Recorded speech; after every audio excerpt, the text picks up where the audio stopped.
Hi friends, நம்ம டாஸ்லிங்கோட அடுத்த 2 எபிசோட்ல என்ன ஆக போகுதுன்னு இன்னைக்கு இந்த வீடியோல பார்க்கலாம். சிங்கிய சிரிச்சுட்டே இருக்கத ஊகா பார்க்கறான். ஹாப்பியா இருக்க மாதிரி இருக்குன்னு கேட்க, இதுவரை என் வாழ்க்கையில சாப்பாட்டுக்கு அடிச்சுட்டு நான் சாப்பிட்டதே இல்ல. இப்பதான் முதல் தடவை அடிச்சுக்கிறேன். ஆனா அதுக்குன்னு என்னை பத்தி தப்பாலாம் நினைச்சிடாதீங்க. எப்படி சண்டை போடுறேன் பாருங்கன்னு அவளும் பாஞ்சு வேகமா சாப்பிட்டுட்டு இருக்கா. ஒரு இதெல்லாம் நம்ம சிங்கியால எடுக்கவே முடியல சண்டையில. ஊகா தான் எடுத்து தரான். சரி ஓகே, ஆளுக்கு ஹாஃப் எடுத்துக்கலான்னு 2 பேரும் ஷேர் பண்ணிக்க ஆரம்பிக்கிறாங்க. இங்க இன்னொரு பக்கம் பக்கத்து டேபிள் இந்த லேடிஸ் எல்லாம் உட்காந்துட்டு இருக்காங்கல்ல, ஆன்டிஸ் எல்லாம் அவங்க எல்லாம் உட்காந்து பேசிட்டு இருக்காங்க. இன்னொரு டேபிள்ல இந்த அங்கிள்ஸ் எல்லாம் உட்காந்து ஒன்னா பேசிட்டு இருக்காங்க. அவங்க பையனை கூப்பிட்டு இன்ட்ரடியூஸ் பண்ணிக்கிறது அப்படி இப்படின்னு சொல்லிட்டு அவங்க எல்லாம் அவங்களுக்குள்ளே ஃபன் பண்ணிட்டு இருக்காங்க. இப்போ உன் பையனுக்கு கல்யாணம் ஆயிடுச்சு, கல்யாணம் விருந்தும் வச்சுட்ட, அடுத்து என் பையனுக்கு பண்ணணும் அப்படின்னு ஆளுக்கு பேசிட்டு இருக்காங்க. சிங்கி இதெல்லாம் பாத்துட்டு இருக்கா. அப்படி யாரு அவங்க குழந்தை பிறக்கும் போது எதனால அந்த பேர் வச்சோம் அப்படின்னு ஆளுக்கு ஒரு கருத்து சொல்லிட்டு இருக்காங்க.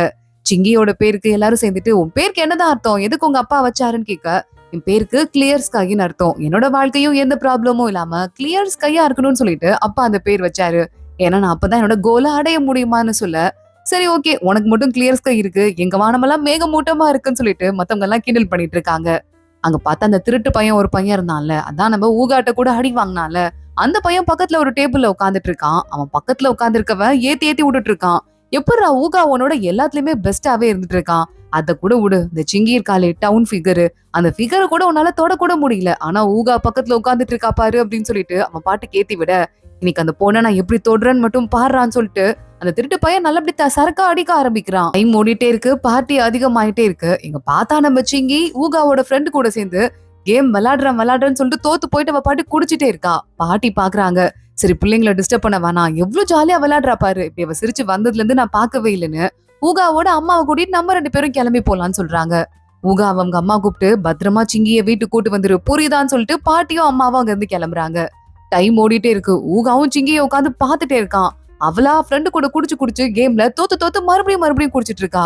ஊகா சிரிக்கவே ஆரம்பிக்கிறான். போதும் சிங்கி கிளம்பலாமான்னு ஒரு கட்டத்துல அவளை கூட்டிட்டு அங்க இருந்து வந்துடுறான். சிங்கி பாக்குறா, என்னால இந்த கண்ணை கிராஸ் ஐ மாதிரி வைக்க முடியும், உன்னால முடியுமா? முடியாது, நீ வேஸ்ட் பீஸ். காதை மட்டும் என்னால தனியா ஆட்ட முடியும், உன்னால முடியுமா? நீ ஒரு வேஸ்ட் பீஸ். பேக் ஃபிளிப் உன்னால பண்ண முடியுமான்னு கேட்டு பண்றேன்னு காமெடி பண்ணிட்டு இருக்கா. ஊகா சிரிச்சிட்டே நிக்கிறான். இதுவும் என்னால பண்ண முடியாதுமா, நான் ஒரு வேஸ்ட் பீஸ் தான் சொல்ல, ஆமா உனக்கு ஒன்னும் வராது, ஆனா நல்லா அடுத்தவங்க மனசை காயப்படுத்துற மாதிரி பாயிண்டா பேசுறது மட்டும் தான் உனக்கு வரும்னு சொல்லிட்டு, சரி ஓகே நான் உனக்கு காசு கொடுத்துருக்கேன்ல, அந்த காசுக்கு நீ எனக்கு வேலைலாம் செஞ்சுதான் ஆகணும். இப்ப என்னால ரொம்ப டயர்டா இருக்கு, நடந்து போக முடியாது, உப்பு மட்டும் தூக்கிட்டு போன்னு சொல்லிட்டு இருக்கா. வேற வழியே இல்ல. ஊகாவும் பார்த்து அவன் கோட்டை கழட்டி அவளுக்கு மாட்டி விட்டுட்டு அடுத்தவள உப்பு மட்டும் தூக்கிட்டு அங்க இருந்து வீட்டுக்கு கூட்டு போயிட்டு இருக்கான். அப்ப அவன் சொல்றா, நீ கவலைப்படாத, இந்த ஊரை விட்டு போனா கூட நான் உன்னை மறக்கவே மாட்டேன். ஒருவேளை நம்ம மறுபடியும் மீட் பண்ணணும்னு வச்சுக்கோயேன், நீயும் நானும் ஃப்ரெண்ட் ஆகிறதுக்கு கடவுளே வழி அனுப்பி வச்சிருக்காருன்னு சொல்லிட்டு நான் உன்னை ஃப்ரெண்டா ஏத்துக்குவேன்னு சொல்லிட்டு நம்ம சிங்கி சொல்லிட்டு இருக்கா. ஊகாக்கு அதை பத்தி அவ கேட்கும் போதே ஒரு ஞாபகம் வருது. அவங்க அப்பா அவங்க கிட்ட இருந்து காசு அத்தனையும் ஓட்டு மொத்தமா புடுங்கிட்டு கேம்லிங் விளையாடுன்னு சொல்லிட்டு எக்கச்சக்கமா கடன் வாங்கிட்டு அதையும் இவங்க தலையில கட்டி வச்சுட்டு ஓடி போயிருக்காரு. ஊகாவோட அம்மா கடனை அடைக்கிறதுக்கு எவ்வளவோ கஷ்டப்பட்டு இருக்காங்க. அதெல்லாம் யோசிச்சு பார்த்துட்டு பாட்டிக்கும் வேற ரொம்ப ஸ்ட்ரெஸ்ல உடம்பு முடியாம போயிருது. நம்ம ஊகா தான் பக்கத்துல இருந்து பாத்துட்டு இருக்கான். பாட்டி என் பேரனை எவ்வளவு கஷ்டப்படுத்துறேன்னு சொல்லிட்டு தனியால அழுதுருக்காங்க. அவ்வளவு கஷ்டப்படுற ஃபேமிலில இருந்து வந்துட்டு இருக்கோம்னு சொல்லிட்டு ஊகா யோசிக்கிறான். யோசிச்சு பார்த்துட்டு நீயும் நானும் ஃப்ரெண்டாவே ஆக முடியாது, நம்ம 2 பேரும் வேற உலகத்துல இருந்து வந்திருக்கோம்ட்டு சிங்கிட்ட பேசுறான். ஆனா சிங்கி அதுக்குள்ள மாட்டையா இருக்கா. அப்படியே அவளை தூக்கிட்டு நல்லா பெட்ல போய் படுக்க வச்சுட்டு பெட்ஷீட்லாம் எடுத்து போத்தி விட்டுட்டு அவளோட ஹேண்ட்பேக் எல்லாம் பத்திரமா ஓரமா வச்சுட்டு ஊகாக்கு அவளை பார்க்கவே காமெடியா இருக்கு. சிரிச்சுட்டே அங்க இருந்து கிளம்பி எனக்கு ஒரு வேலை இருக்கு நான் போயிட்டு வரேன்னு கதவெல்லாம் லாக் பண்ணிட்டு அங்க இருந்து கிளம்பி வெளியே போயிட்டு இருக்கான். யாரோ அவன் போறது திருட்டுத்தனமா பாத்துட்டு இருக்காங்க. இங்க ஊகா அந்த ஷாப்புக்கு தான் போறான். டேய் இங்க பாரு, ப்ளூ பிரிண்ட் எல்லாமே வந்துருச்சு, இதை நம்ம அசம்பிள் பண்ண வேண்டிதான் பாக்கி. நீ உனக்கு இருக்க திறமைக்கு ப்ளூ பிரிண்டையே ஒன்னாலேயே கிரியேட் பண்ண முடியும், அது முழுக்க உன்னோட பொருளா மாறிடும். ஏன்டா அதை விட்டு அடுத்தவங்க ப்ளூ பிரிண்ட வாங்கி கொடுத்து அசம்பிள் பண்ணி அவங்களுக்கு நல்ல பேர் வாங்கி தரேன்னு கேட்க, எனக்கு காசு கிடைக்குது இல்ல, மற்றபடி பெரிய பிரச்சனையிலேயே நான் இறங்க தேவையில்ல, ரெண்டுமே வின் தான். இதை நான் செஞ்சு கொடுத்தா என் பாட்டிக்கு ஒரு வீல் சேர் வாங்க முடியும்ல, அதுக்காக தான் நான் ட்ரை பண்றேன், மற்றபடி எனக்கு பேர்லாம் வரதை பத்தி எனக்கு கவலை கிடையாதுன்னு சொல்லிட்டு நம்ம ஊகா வேலையை பார்க்க ஆரம்பிக்கிறான்.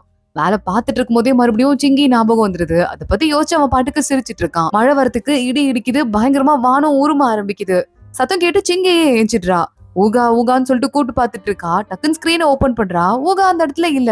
பார்த்தா பக்கத்துல டேபிள்ல தண்ணி வச்சுட்டு, தண்ணி குடிச்சு தொலை, நான் இங்கதான் பக்கத்துல கடைக்கு போயிருக்கேன் ரிப்பேர் ஷாப்புக்கு, ஏதாவது நான் போன் பண்ணுன்னு சொல்லிட்டு போயிருக்கான்.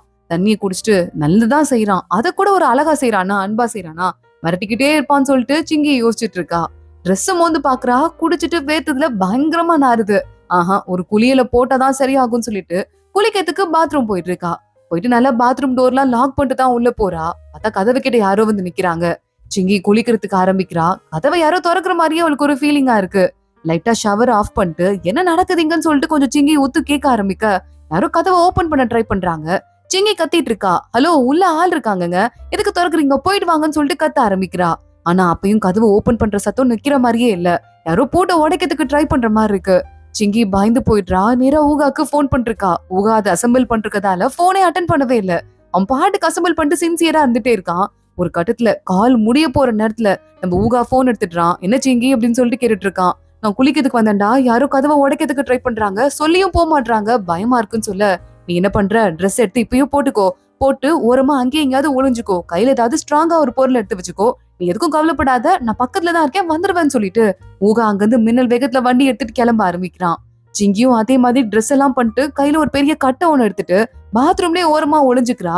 மறுபடியும் அந்த கதவை திறந்து பாக்குற அந்த ஆளு இதுக்கும் மேல பொறுமை இல்லைன்னு சொல்லிட்டு பெரிய கல்ல எடுத்து மேல கண்ணாடி பாட்டு இருக்குல்ல அதை உடைச்சிடுறான். உடைச்சிட்டு கதவை ஓபன் பண்ணிட்டு உள்ள வந்துடுறான். சிங்கி பயந்து நடுங்க ஆரம்பிக்கிறா. அவளை அப்படியே தேடிட்டு, ஓ இங்க இருக்கீங்களா டவுன் ஃபிகரு, இப்ப நான் உனக்கு என்ன பண்ண போறேன் பாருன்னு சொல்லிட்டு பக்கத்துல வந்துட்டே இருக்க. சிங்கி பயந்து போயிட்டு அப்படியே ஒளிஞ்சிட்டு அழுது நடுங்க ஆரம்பிக்கிறா. கரெக்டா ஊகா அங்க வந்துடுறான். அந்த பையன் இழுத்து பின்னாடி போட்டு, சிங்கி கவலைப்படாத, நான் தான் இங்க இருக்கேன், பயப்படாதுன்னு சொல்லிட்டு ஒரு துண்டு எடுத்து அவன் மேல போத்தி விட்டுட்டு இருக்கான். கொஞ்சம் வெயிட் பண்ணி இங்கே இருன்னு சொல்லிட்டு வெளியே போயிட்டு வேகமா ஊகா அங்க இருக்க பையனை போட்டு தூக்கி மிதிக்க ஆரம்பிக்கிறான். அவ பக்கத்துல வராதுன்னு உனக்கு சொன்னா இல்லையா, என்ன நினைச்சிட்டு இருக்கன்னு சொல்லிட்டு ஓங்கி அடி நடிக்க ஆரம்பிக்க சிங்கி போறா. நீ வானடா ஊகா, நில்லுடா, விட்டுடான்னு சொல்லிட்டு கத்த ஆரம்பிக்கிறா. ஊகாவோட அம்மா பக்கத்துல மத்த ஆன்டிஸோட விளையாடுறவங்க என் பையன் குரல் கேக்குற மாதிரி இருக்குன்னு சொல்லிட்டு அவங்க பாட்டுக்கு விளையாடிட்டு இருக்காங்க. இவனும் அடிச்சுட்டே இருக்கான். சிங்கி பயந்து போயிடுறா. செத்துரு போறான், விட்டுறான்னு சொல்லிட்டு கத்த ஆரம்பிக்கிறா. அப்படியே ரெண்டு பேரும் அமைதியா நிக்கிறாங்க. போலீஸ்க்கு ஊகா போன் பண்ணிருக்கான். போலீஸ் மின்னல் வேகத்துல கிளம்பி வராங்க. போலீஸ் வண்டி வரதெல்லாம் பார்த்து பக்கத்து வீட்டுக்காரங்க எல்லாம் வர அந்த பையனோட அம்மா அப்பா வராங்க.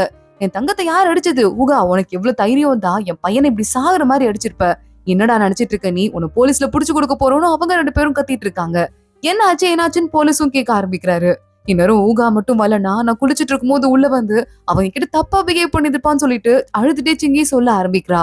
எல்லாரும் கத்திட்டு இருக்காங்க. ஆனாலும் அப்பயும் அந்த பையனோட அப்பா அம்மா இதுக்கு ஏதாவது ஆதாரம் இருக்கான்னு கேட்க, இவன் ரூம்குள்ள போய் பாருங்க, ஆதாரம் உங்களுக்கு அப்ப தெரியும்னு சொல்லிட்டு ஊகா கத்த ஆரம்பிக்கிறான். பார்த்தா உள்ள இருந்து நிறைய பொண்ணுங்களோட அண்டர்வேர்லாம் திருடி வச்சிட்டு இருப்பான் போல. அதே மாதிரி சிங்கியோடதும் அதுல இருக்கு. இல்லங்க, நான் டாய்லெட் நினைச்சு பாத்ரூம் குள்ள போயிட்டேன், தெரியாம போயிட்டேன்னு சொல்ல, அப்போ இதெல்லாம் பொய்யான்னு சொல்லிட்டு கேட்டு மத்த எல்லாரும் கத்த ஆரம்பிக்கிறாங்க. அந்த பையனை போலீஸ் ஸ்டேஷன் கூட்டு போயிடுறாங்க. இது உன்னோடதாமான்னு சொல்லிட்டு ஒரு அண்டர்வேரை காட்ட, ஆமாங்கன்னு சொல்லிட்டு சிங்கியும் சொல்லிட்டு இருக்கா. இதுக்கும் மேல என்ன வெயிட் பண்ணிட்டு இவனை தூக்கி ஜெயில போடுங்கன்னு சொல்ல, என் பையன் தப்பே பண்ணல, இது ஊகாதான் பொறுக்கி, என் பையன் தெரியாம பண்ணிருப்பான்னு சொல்லிட்டு அவங்க அம்மா இன்னும் சப்போர்ட் வாங்கிட்டு இருக்காங்க. இது சின்ன தப்பு தான், கண்டுக்காதீங்கன்னு சொல்லிட்டு போலீஸ் அவனை உள்ள கூட்டு போறதுக்கு ட்ரை பண்றாங்க. சிங்கி பாக்குறா. நீ தானே என்னோட லேப்டாப்பையும் திருடுனதுன்னு சொல்லிட்டு, சார் அந்த சிசிடிவி ஃபுட்டேஜ் செக் பண்ணி பாருங்க சார், அது இவன் தான் அப்படின்னு சொல்லிட்டு இருக்கா. போலீஸும் பார்த்துட்டு இவன் தான் நினைக்கிறேன் அவங்களும் சொல்லிட்டு இருக்காங்க. ரொம்ப காஸ்ட்லியான பொருளை திருடுனா அது சாதாரண திருட்டு கிடையாது, பெரிய திருட்டுல வரும். என் லேப்டாப் கிட்டத்தட்ட 2 லட்சம் ரூபாய்க்கும் மேல. அந்த லேப்டாப் பண்ணி திருடி இருக்கல, இந்த கேஸ பெருசா போட்டு இவனை நல்லா உள்ள தள்ளுங்க சார்னு சொல்லிட்டு சிங்கி சொல்லிட்டு இருக்கா. எம்மா என் பையனை பார்த்தா பாவமா தெரியல, ஏமா அப்பெல்லாம் பண்றேன்னு சொல்லிட்டு அந்த பையனோட அம்மா கத்த ஆரம்பிக்கிறாங்க. எவ்வளவு கஷ்டப்பட்டு நான் வளர்த்திருப்பேன் தெரியுமா, கால விழுந்து கெஞ்சுறேன்னு சொல்லிட்டு காலெல்லாம் விழுந்துட்டு இருக்காங்க. ஊகா அவங்கள தள்ளி விட்டு அவங்கள பார்த்தெல்லாம் பாவப்படாத, தேவையே கிடையாதுன்னு சொல்லிட்டு இவனை உள்ள போடுங்கன்னு சொல்ல, அந்த அம்மா அப்பாவும் கத்திட்டே அங்க இருந்து வெளியே போறாங்க. போலீஸ் பாக்குறாரு ஊகாவை. நீ காப்பாத்துறதுதான் பண்ண புரியுது, ஆனாலும் நீ சின்ன பையன், நீ இன்னைக்கு பண்ணது ரொம்ப பெருசு, அப்பெல்லாம் அடிக்க கூடாதுன்னு சொல்ல, சாரி கேளுன்னு சொல்லிட்டு ஊகாவோட அம்மாவும் கெஞ்சி சாரி கேட்க வச்சுட்டு ஊகாவையும் சிங்கியும் அங்க இருந்து வீட்டுக்கு கூட்டு போயிட்டு இருக்காங்க. கவலைப்படாதமா அப்படின்னு சொல்லிட்டு ஊகாவோட அம்மா சிங்கி கையை புடிச்சு சொல்லிட்டு இருக்க, நான் வந்துடுறேன்னு சொல்லிட்டு ஊகா அங்க இருந்து கிளம்பி வெளியே போறான். பாட்டி தான் கூப்பிடுறாங்க சிங்கிய. என்னம்மா பயந்துட்டியான்னு சொல்லிட்டு பாட்டி சிங்கிய கட்டி புடிச்சுக்கிறாங்க. இதுவரைய தைரியமா இருக்கிறவ பாட்டி கட்டி புடிச்சோன்னு பயங்கரமா அழ ஆரம்பிக்கிறா. எனக்கு கவலையா இருக்கு பயந்து போயிட்டேன்னு சொல்லிட்டு, அதான் ஊகா இருக்கான்ல, உன்னை பத்திரமா பாத்துக்குவான், உனக்கு எந்த கெட்டதும் நடக்கிறதுக்கு அவன் விடவே மாட்டான்னு சொல்லிட்டு பாட்டி நாங்கெல்லாம் இருக்கோம்ல பாத்துக்கிறோம்னு ஆறுதல் சொல்லிட்டு இருக்காங்க. சிங்கி ரூம்குள்ள போய் உட்காந்துட்டு இருக்கா. ஊகா அவளுக்கு ஏதோ மருந்து வாங்கறதுக்கு தான் போயிருப்பான் போல. இது குடி அப்படின்னு சொல்லிட்டு கொடுத்துட்டு இருக்கான். அதையும் அவன் வாங்கிட்டு அவ பாட்டுக்கு அப்படியே கண்ணுல இருந்து கண்ணீரோட குடிச்சிட்டு இருக்கா. இந்த மாதிரி இப்படி நடக்காது, ஓகேவா அப்படின்னு ஊகா கேக்குறான். அது எப்படி நீ சொல்ல முடியும்னு சொல்லிட்டு சிங்கி கேட்டுட்டு இருக்கா. அதான் சொல்றேன்ல, நான் ப்ராமிஸ் பண்றேன், நீ இந்த ஊரை விட்டு கிளம்புற வரைய எதுவுமே உனக்கு கெட்டதே நடக்காது, நான் உன்னை பத்திரமா பாத்துக்கிறேன், இது ப்ராமிஸ் அப்படின்னு ஊகா சொல்லிட்டு இருக்கான். ஒரு தடவை எங்க அம்மா கோய் ஃபிஷ் வாங்கிட்டு வந்தாங்க. அது ரொம்ப காஸ்ட்லி ஃபிஷ் இல்ல, அதோட தண்ணி எல்லாம் பார்த்து வச்சுக்கணும். எங்க அம்மா இவ்வளவு காசு செலவு பண்ணிட்டு இந்த ஃபிஷ்ஷை வாங்கிட்டு வந்துட்டோமேன்னு யோசிச்சாங்க. ஆனா நான் என்ன தெரியுமா யோசிச்சேன், ஃபிஷ் பாவமேன்னு சொல்லிட்டு யோசிச்சேன்னு சொல்லிட்டு ஊகா சொல்லிட்டு இருக்கான். அதை ஏன்டா இப்ப சொல்றேன்னு சொல்லிட்டு சிங்கி கேக்குறா. அந்த ஃபிஷ் மாதிரிதான் இங்க நீயும். இங்க மாதிரி சாதாரணமான இடத்துல எல்லாம் உன்னால வாழவே முடியாது. நீங்க இருக்கக்கூடிய இடமே கிடையாது. உனக்கான ஊர் எப்படியோ, உனக்கான வசதி எப்படியோ அந்த இடத்துலதான் நீ வாழ முடியும். அதை பத்தி தான் சொன்னேன். இங்க இது போற வரைய நான் உன்னை பத்திரமா பாத்துக்குவேன்னு சொல்ல, இன்னைக்கு தாண்டா ஒரு பொறுப்பான பையன் மாதிரி நீ பேசி நான் பாக்குறேன், நல்லபடியா பேசிட்டு இருக்கேன்னு சொல்லிட்டு சிங்கி சொல்லிட்டு இருக்கா. அடுத்த நாள் சிங்கியோட துணியை காய போடுறதுக்குன்னு ஒரு புதுசா ஒரு கொடியை கட்டி ஒன்லி சிங்கி, அடுத்தவங்க எல்லாம் தொடக்கூடாதுன்னு சொல்லிட்டு போர்ட்லாம் எழுதி மாட்டி வைக்கிறான் ஊகா. சிங்கியே சிரிக்க ஆரம்பிக்கிறா. அடுத்து சிங்கி, பாட்டி, அப்புறம் நம்ம ஊகாவோட அம்மான்னு சொல்லிட்டு எல்லாரும் 3 பேர் சேர்ந்து நல்லா ஃபன் பண்றாங்க. பாட்டி நிட்டிங் எல்லாம் பண்ணுவாங்க போல. சிங்கிக்கு அழகழகா bag, pouch, book cover, laptop கவர்னு சொல்லிட்டு ட்ரெஸ் எல்லாம் கூட நிட் பண்ணி கொடுக்குறாங்க. அதை போட்டு சிங்கி, இங்க பாத்தீங்களா பாட்டின்னு சொல்லிட்டு அழகா ஃபேஷன் ஷோ மாதிரி பண்ணிட்டு இருக்கா. சூப்பரா இருக்கு அப்படின்னு கலக்கலா இருக்குன்னு பாட்டி சொல்ல சிங்கி போஸ் எல்லாம் கொடுத்துட்டே இருக்கா. கரெக்டா ஊகா உள்ள வந்துட்டான். சிங்கிக்கே கொஞ்சம் அவமானமாயிருது. ஓவரா ஆடிட்டோமோன்னு சொல்லிட்டு வைக்கப்பட்டு இருக்கா. பாட்டியே, ட்ரெஸ் நான் தாண்டா பண்ணேன், நல்லா இருக்கான்னு கேட்க, ட்ரெஸ் நல்லா இருக்கு ஆனா அவசியமா இருக்காமான்னு சொல்லிட்டு நம்ம ஊகாவும் அங்க கிளம்பி வெளியே போயிட்டு இருக்கான். அவன் கிடக்குறான் பாட்டின்னு சிங்கி மறுபடியும் டான்ஸ் ஆட ஆரம்பிக்கிறான். ஃபைனலா டைம் ஓடிட்டே இருக்கு. திடீர்னு ஒரு நாள் நம்ம சிங்கிக்கு மெசேஜ் வருது. கிளாஸ் ஸ்கெட்யூலே போட்டாங்க, உனக்கு சீட் கிடைச்சிருச்சு, பிஜிங்க்கு முதல்ல கிளம்பி வா, பிராக்டிஸ் இருக்கு அப்படின்னு சொல்லிட்டு வேகமா ஹாப்பி ஆயிட்டு சிங்கி ஓடுறா. ஊகாவை பாக்குறா. நீ உனக்கு ஒரு ஹாப்பி நியூஸ்ரா, நான் ஊரை விட்டு கிளம்ப போறேன்டான்னு சொல்ல ஊகா லைட்டா அப்செட் ஆயிடுறான். சிங்கியை பாக்குறான். ஓகே ஓகே எனக்கும் ஹாப்பி தான் அப்படின்னு சொல்லிடுறான். டைமும் ஆகுது. பேக்கிங் எல்லாம் முடிச்சிட்டு நம்ம சிங்கி அங்க இருந்து கிளம்புறா. இவ்வளவு டிராப் பண்றதுக்காக ஊகாவும் போயிட்டு இருக்கான். பாட்டி போயிட்டு வரேன்னு சொல்ல பாட்டி ரொம்ப ஃபீல் பண்றாங்க. ஊகாவோட அம்மா தான், ஓகேமா நான் உன இருந்தெல்லாம் ஃபோர்ஸ் எல்லாம் பண்ண மாட்டேன்னு சொல்ல, உங்களுக்கு கொடுக்க வேண்டிய மீதி 20,000 யுவானையும் அங்கிள் அமைச்சிருவாரு, கவலைப்படாதீங்க ஆண்டி, என்ன பாத்துக்கிட்டதுக்கு ரொம்ப தேங்க்ஸ்ன்னு சொல்றா. அப்ப நம்ம ஊகாவோட ஃப்ரெண்ட்ஸ் எல்லாம் வந்து இந்த தடவை உண்மையா ஃபாரின் சாப்பாடா வாங்கிட்டு வந்திருக்கோம், இதா எடுத்துட்டு போன்னு சொல்லிட்டு சிங்கிக்கு கிஃப்டா கொடுக்குறாங்க. அதையும் எடுத்துட்டு நம்ம ஊகாவோட கிளம்பி பஸ் ஸ்டாப்க்கு வந்துட்டு இருக்கா. ஒரு நிமிஷம், ஃபைனலா இந்த இடத்துல ஒரு போட்டோ எடுத்துக்கிறேன்னு சொல்லிட்டு சிங்கி போயிட்டு போட்டோ எல்லாம் எடுத்துட்டு இருக்கா. ஊகா அமைதியா பாத்துட்டே இருக்கான். இந்த இடத்துலதான் உன்னை முதல் தடவையா பார்த்தேன்னு சிங்கி சொல்லிட்டு, நீ என்ன பத்தி என்னடா நினைச்சேன்னு கேட்க, சரியான திமிரு பிடிச்ச பொண்ணுன்னு நினைச்சேன்னு சொல்லிட்டு ஊகா சொல்லிட்டு இருக்கான். நான் உன்னை ரவுடி பையன் நினைச்சேன் அப்படின்னு சொல்லிட்டு சிங்கியும் பேசிட்டு இருக்கா. அடுத்தவங்க நேரா கிளம்பி போறவங்க பக்கத்துல இருக்க லாவெண்டர் தோட்டத்துல போய் நிக்க சொல்றா. மறுபடியும் லாவெண்டர் தோட்டத்துல போய் நின்னுட்டு போட்டோ எல்லாம் எடுத்துட்டு இருக்கா. ஊகா, நம்ம 2 பேரும் இன்னைக்கு கிளம்ப போறோம்ல, பிரிய போறோம்ல, சேர்ந்து செல்ஃபி எடுத்துக்கலாமான்னு சொல்லிட்டு 2 பேரும் சேர்ந்து செல்ஃபியும் எடுத்துட்டு இருக்காங்க. ஊகாவும் சிரிச்சுட்டே போஸ் எல்லாம் கொடுத்துட்டு இருக்கான். எங்க பஸ் ஸ்டாப்ல கொண்டு போய் விட்டுட்டு, சரி ஓகே இந்தா உனக்கும் எனக்கும் இந்த டீலிங் முடிஞ்சிருச்சு, ஃபைனல் ஹக்னு சொல்லிட்டு நம்ம சிங்கியை போய் வேகமா ஊகாவை ஹக் பண்ணிக்கிறா. ஊகா ஹக் பண்ணலாமா வேணாமான்னு யோசிச்சு கைய கொண்டு வரதுக்குள்ள அதுக்குள்ள சிங்கி தள்ளி போயிடுறா. நீ எப்பவுமே என்கிட்ட திமிர்த்தனமா தான் பிஹேவ் பண்ணுவியா, இதெல்லாம் எனக்கு யூஸ் ஆகலன்னு சொல்லிட்டு ஊகா சொல்லிட்டு இருக்கான். பழகிக்கலன்னா ஒன்னும் பிரச்சனை இல்ல, அதான் நான் தான் ஊரை விட்டு போக போறேனே, இதுக்கு மேல பழக அவசியமே கிடையாது, பாய்டா, அப்புறமா பாக்கலாம் இன்னொரு நாள்னு சொல்லிட்டு சிங்கி அங்க இருந்து கிளம்பி போயிட்டே இருக்கா. போயிட்டு இறங்கி உட்காந்துட்டு இருக்கா. கரெக்டா அப்பன்னு பார்த்து போட்டோ எல்லாம் பாத்துட்டு இருக்கா. போட்டோன்னு சொன்னா வீடியோ எடுத்து வச்சிட்டு இருக்கான் பாரு, பைத்தியக்காரன்னு சொல்லிட்டு ஊகாவை திட்டிட்டே இருக்கா. என்ன பிக்கப் பண்ணிக்கிறேன்னு சொன்ன ஃப்ரெண்டு இன்னும் வரலையேன்னு பாத்துட்டு இருக்கும் போதுதான் அவளுக்கு காலேஜ்ல இருந்து போன் வருது. உங்க அப்ளிகேஷன்ல ஒரு மிஸ்டேக் இருக்கு, சீக்கிரம் நேரா வாங்கன்னு சொல்லிட்டு. சிங்கி கிளாஸ்க்கு போறா. பார்த்தா, என்னம்மா உங்க அப்பாவோட அக்கௌண்ட்லாம் சீஸ் பண்ணி வச்சிட்டு இருக்காங்களாம், ஏதோ கவர்மெண்டே ஏமாத்திருக்காராம், இதை நீங்க மறைச்சு அப்ளை பண்ணிருக்கீங்க, அது இப்பதான் யாரோ எங்களுக்கு தகவல் கொடுத்திருக்காங்க, நல்ல வேலை எங்களுக்கு தெரிஞ்சதுன்னு சொல்லிட்டு நீங்க வந்து எங்கள்கிட்ட இன்னொரு 5 வருஷத்துக்கு அப்ளையே பண்ண முடியாதுன்னு சொல்லிடுறாங்க. சிங்கி ஷாக் ஆயிடுறா. நேரா கிளம்பி அந்த ஃப்ரெண்டு ஒரு பொண்ணு இருப்பால, அந்த பொண்ணை பாக்கிறதுக்கு போறா. ஏண்டி நீ தானே நான் மாட்டி விட்டேன்னு கேட்க, என்னடி சொல்லிருக்க, நீ வந்ததுக்கு அப்புறம் நானே பார்ட்டி வைக்கணும்னு இருந்தேன்னு சொல்லிட்டு அந்த ஃப்ரெண்டு பொண்ணு சொல்லிட்டு இருக்கா. யாருக்காக? நம்ம கூட இருக்கான்ல பையன், அவன் அந்த ஃப்ரெண்டுக்காக தானே. அவனை நீ லவ் பண்றனா அதுக்கு நான் என்னடி பண்ண முடியும், நான் அவன் மேல இன்ட்ரெஸ்ட் கொஞ்சம் கூட காட்டல, நீயா தப்பா எடுத்துக்கிட்டதுக்கலாம் நான் பொறுப்பாக முடியாதுன்னு சொல்லிட்டு சிங்கி, ஆனா என் லைஃபே அழிக்க ஸ்பாயில் பண்ணிட்ட முடிவு பண்ணிட்டல, இதுக்கு மேல உனக்கும் எனக்கும் ஃப்ரெண்ட்ஷிப்பும் கிடையாது, ஒரு மண்ணும் கிடையாதுன்னு சொல்லிட்டு அங்க இருந்து சிங்கி கிளம்புறா. அதுக்குள்ள அந்த ஃப்ரெண்டு பையன் இருக்கான்ல, அவங்க வந்துட்டான். நீ கூட வான்னு சொல்லிட்டு அவளை நேரா வீட்டுக்கு கூட்டு போறான். கொஞ்ச நேரம் மட்டும் ஸ்டே பண்ணிக்கிறேன், ஹோட்டல் ரூம் புக் பண்ணிட்டு இங்க இருந்து கிளம்பிடுறேன்னு சொல்லிட்டு சிங்கி சொல்றா. அதெல்லாம் ஒன்னும் ப்ராப்ளம் இல்ல, இங்கே ஸ்டே பண்ணலாம், நிறைய ரூம் இருக்கு, வேலைக்கார ஆண்டிட்ட சொல்லிட்டு ரூமை கிளீன் பண்ண சொல்றேன்னு ஃப்ரெண்டு உள்ள கூட்டு போயிட்டு இருக்கான். பார்த்தா அந்த பையனோட அம்மா வந்துடுறாங்க. சிங்கியா, என்னம்மா இங்க வந்துட்டு இருக்க இந்த நேரத்துலன்னு கேட்க, அவங்க அம்மாவை தனியா கூட்டு போய், மா கொஞ்ச நாள் சிங்கி இங்கே ஸ்டே பண்ணிட்டுமான்னு சொல்லிட்டு இருக்கான் அந்த பையன். என்னடா அறிவு கட்ட பையனா நீனு, உங்க அப்பாவும் அவங்க அப்பாவும் ஒன்னா பிசினஸ் பண்ணவங்க, இப்ப அவங்க அப்பா மாட்டிக்கிட்டாரு, அடுத்து உங்க அப்பாவே நீ கோத்து விட்டுருவ போல அப்படின்னு சொல்லிட்டு அவங்க அம்மா கேட்க ஆரம்பிக்க, இதெல்லாம் காதுல வாங்கிடுறா சிங்கி. நேரா அங்க இருந்து கிளம்பி அவங்க வெளியே எட்டி பாக்கிறதுக்குள்ள கிளம்பி வந்துடுறா. நல்லது போட்டு விடுறான்னு சொல்லிட்டு அந்த பையனோட அம்மாவும் பேசிட்டு இருக்காங்க. சிங்கி கிளம்பி அவனோட நெய்பர்ஹுட்டுக்கு வந்துடுறா. சரி வீட்டுல யாரும் இல்லைன்னா பரவாயில்ல, வீட்டுக்காவது போலான்னு சொல்லிட்டு ஃபேஸ் ஐடி காட்டுறா, ஃபிங்கர் பிரிண்ட் வைக்கிறா. டோர் ஓபன் ஆக மாட்டேங்குது, ஃபுல்லா சீஸ் பண்ணிருக்காங்கல்ல, அதை பத்தி அவளுக்கு தெரியல போல. வீட்டு வாசல்லே உட்காந்துட்டு இருக்கா. இந்த இடத்துல இருந்து அவங்க அம்மா நிறைய தடவை அவளை வெளியே கூட்டு போயிருப்பாங்கல்ல, அந்த ஞாபகம் அவளுக்கு வந்துருது. அம்மா வேணும் அம்மா வேணும்னு சொல்லிட்டு அவ பாட்டுக்கு தனியா மழை வர பெய்ய ஆரம்பிக்குது. உட்காந்துட்டு அழ ஆரம்பிக்க திடீர்னு மழை நின்ன மாதிரி இருக்கு. என்ன நடக்குதுன்னு சொல்லிட்டு சிங்கி நிமிந்து பார்த்தா அங்க நம்ம ஊகா தான் வந்திருக்கான். கொடைய அவன் மண்டைக்கு மேல புடிச்சு நின்னுட்டு இருக்கான். என்ன ஆச்சுன்னு சொல்லிட்டு சிங்கி ஷாக் ஆயிட்டு பாத்துட்டு இருக்கா. சரி வா சாப்பிட போலாம், முதல்ல மலையில இருந்து ஓரமா போலான்னு சொல்லிட்டு ஊகா அவளை கூட்டு போயிட்டு இருக்கான். நூடுல்ஸ் எல்லாம் வாங்கி கொடுத்துட்டு இருக்கான்.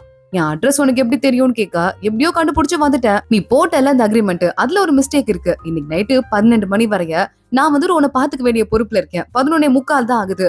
இன்னும் 1/4 மணி நேரம் இருக்குன்னு சொல்லிட்டு ஊகா சொல்லிட்டு இருக்கான். அதுக்கப்புறம் அப்படின்னு சிங்கி கேட்க, நீ திருப்பி வீட்டுக்கு வரதுனா வரலாம், இந்த அக்ரிமெண்ட்டை எக்ஸ்டெண்ட் பண்றதுனா பண்ணிக்கலாம்னு சொல்லிட்டு ஊகா சொல்லிட்டு இருக்கான். நீ வரியா அப்படின்னு கேட்க, சிங்கி உடனே வேகமா தலையாடுறா வரேன்னு. சரி வரது இருக்கட்டும், அதுக்கு முன்னாடி சாப்பிடுன்னு சொல்லிட்டு ஊகா அவளை சாப்பிட வைக்கிறான்.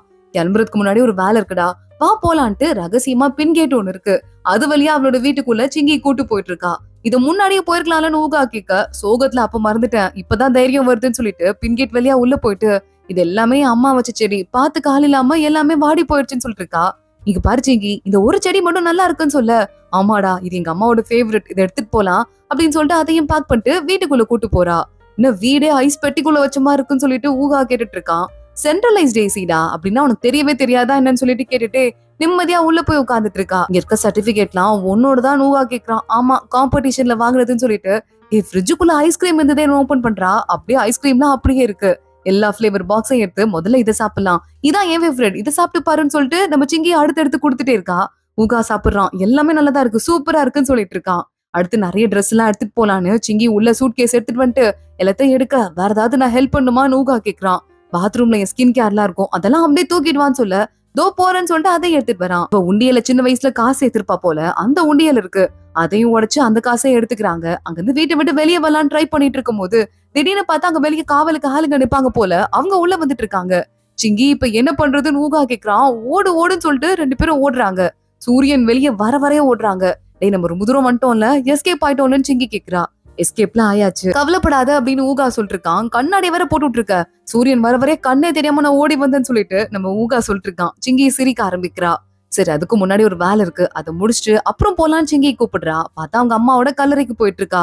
மா நிறைய பிரச்சனை வந்துருச்சுமா, நல்ல வேலை பரவாயில்ல, எனக்கு ஹெல்ப் பண்றதுக்காக ஊகா என்ன தேடி இங்க வரைய வந்திருக்கான்னு சொல்லிட்டு எங்க அம்மா கிட்ட ஹாய் சொல்லுன்னு சொல்ல, உன்கிட்ட போய் சொல்லிட்டேன், உங்க அம்மாட்ட சொல்ல முடியாது, உன் மேல அந்த அக்கறையிலேயே வந்தேங்கிறது உண்மைதான், ஆனா அது மட்டும் ஒரு காரணம் இல்ல, இன்னொரு வேலைக்காகவும் வந்தேன் அப்படின்னு ஊகா சொல்லிட்டு இருக்கான். என்ன வேலைன்னு சொல்லிட்டு சிங்கி பாத்துட்டு இருக்கா. பார்த்தா 2 பேரும் கடைக்கு போயிடுறாங்க. அங்க வீல் சேர் பாட்டிக்கு வாங்கறதுக்காக தான், ஆட்டோமேட்டிக் சேர் வாங்கறதுக்காக தான் ஊகா வந்திருக்கான். அந்த வேலை பண்ணால அதுல இருந்து காசு வந்துருச்சு போல. அப்பயும் காசு கொஞ்சம் பத்தாம இருக்கு. சிங்கி பாக்குறா. பாட்டிக்குங்கிறதால நானும் ஷேர் போடுறேன்னு சொல்லிட்டு கொஞ்சம் காசை கொடுத்து ஒரு வழியா அந்த சேரையும் வாங்கிடுறாங்க. சிங்கியும் ஊகாவும் மறுபடியும் ஊகாவோட வீட்டுக்கு போறாங்க. என்னது 2 பேரும் இங்க வந்திருக்கீங்கன்னு அவங்க கேட்டுட்டு இருக்க. சிங்கி பாக்குறா. ஆன்ட்டி உங்களுக்கு நிறைய கிஃப்ட் கொண்டு வந்திருக்கேன்னு சொல்லிட்டு ஸ்கின் கேர் எல்லாம் கொடுக்குறா. ஐ ஜாலி ஜாலின்னு சொல்லிட்டு எல்லாத்தையும் எடுத்து வச்சுக்கிறாங்க. அவங்களுக்கு தோணவே இல்ல மறுபடியும் சிங்கி வந்திருக்காளேன்னு கிஃப்ட பார்த்து வாய பொழந்துட்டு இருக்காங்க. அதே மாதிரி பாட்டிக்கும் வீல் சேர்லாம் நம்ம ஊகா எப்படி யூஸ் பண்றதுன்னு சொல்லி கொடுத்துட்டு இருக்கான். அப்புறம் தான் ஊகாவோட அம்மா, அம்மா எதுக்குமா திரும்பி வந்திருக்கேன்னு கேட்க, ஆண்டி இன்னும் கொஞ்ச நாளைக்கு நான் இங்க ஸ்டே பண்ற மாதிரி இருக்கும்னு சிங்கி சொல்றா. ஓகே ஓகே ஸ்டே பண்ணு, இன்னும் எவ்வளவு நாளுன்னு சொல்லிட்டு அவங்க அம்மா கேட்க, இன்னும் 1 வருஷம் இல்லைன்னா 2 வருஷம் ஊகா சொல்லிருக்கான். நீ ஒரு நிமிஷம் எங்கே இருமா சிங்கி, நான் அவன்கிட்ட போய் பேசிட்டு வரேன்னு சொல்லிட்டு ஊகாவை அவங்க அம்மா கூட்டு வெளியே போறாங்க. சிங்கிய பாட்டி பாக்குறாங்க. நீ கவலைப்படாத, ஊகா எல்லாத்தையும் சமாளிச்சுப்பான், இது உன் வீடு மாதிரி, நீ எவ்வளவு நாள் வேணா இங்கே இருக்கலாம்னு சொல்லிட்டு இருக்காங்க. ஊகாவை அவங்க அம்மா கூட்டு போயிட்டு, டேய் தூரத்து சொந்தக்கார பொண்ணுடா, அந்த பொண்ணை காசு குடுக்குறான்னா இங்க கூட்டு வந்து தங்க வச்சேன், இப்ப அந்த பொண்ணை எப்படா நம்ம பாத்துக்க முடியும், என்னடா நடக்குதுன்னு கேட்க, மா நான் பாத்துக்கிறேமா பாத்துக்கலாமான்னு சொல்லிட்டு ஊகா சொல்லிட்டு இருக்கான். என்னடா பாத்துக்க முடியும், என்னடா கிளிக்க போற, இப்ப அந்த பொண்ணுட்டு வந்து வர வேண்டிய காசு கூட வராதா, அந்த அங்கிளுக்கு போய் நான் போன் பண்றேன்னு சொல்ல, அந்த அங்கிள் அவங்க அப்பாவோட ஃப்ரெண்டு தான்மா, சொந்தக்காரங்க எல்லாம் கிடையாது, நம்மளாவது அட்லீஸ்ட் தூரத்து சொந்தம், அவர் ஃப்ரெண்டு எவ்வளவு ஹெல்ப் பண்ணுவாரு, ரொம்ப போட்டு பாடா படுத்தாத, காசை பத்தி கவலைப்படாத, நான் பாத்துக்கிறேன்னு சொன்னேன்ல, ஏற்கனவேதான் அவங்க 30,000 யுவான் கொடுத்திருக்காங்கல்லம்மான்னு கேட்க, டேய் அதெல்லாம் நம்ம கடன் அடைச்சிட்டோம்டா, இப்ப இந்த பொண்ணையும் சமாளிக்க வேணாமான்னு அவங்க அம்மா கேக்குறாங்க. சரிம்மா நான் பாத்துக்கிறேன்னு சொன்னலன்னு சொல்லிட்டு அங்க இருந்து ஊகா கிளம்பி போயிட்டு இருக்கான். அதோடதான் இன்னைக்கு எபிசோட் முடியுது. அடுத்தடுத்து என்ன ஆக போது தொடர்ந்து பார்க்கலாம். இந்த வீடியோவை லைக் பண்ணிக்கோங்க, மறக்காம நம்ம சேனலுக்கு சப்ஸ்கிரைப் பண்ணிட்டு பெல் ஐக்கானையும் கிளிக் பண்ணிக்கோங்க. அடுத்த வீடியோல பார்க்கலாம். அது வரைய பாய்.